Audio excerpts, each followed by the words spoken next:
We got the river after Hurricane Irene.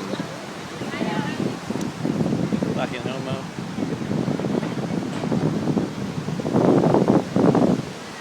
See, the water is moving at a very high speed right now. There's 76 up there.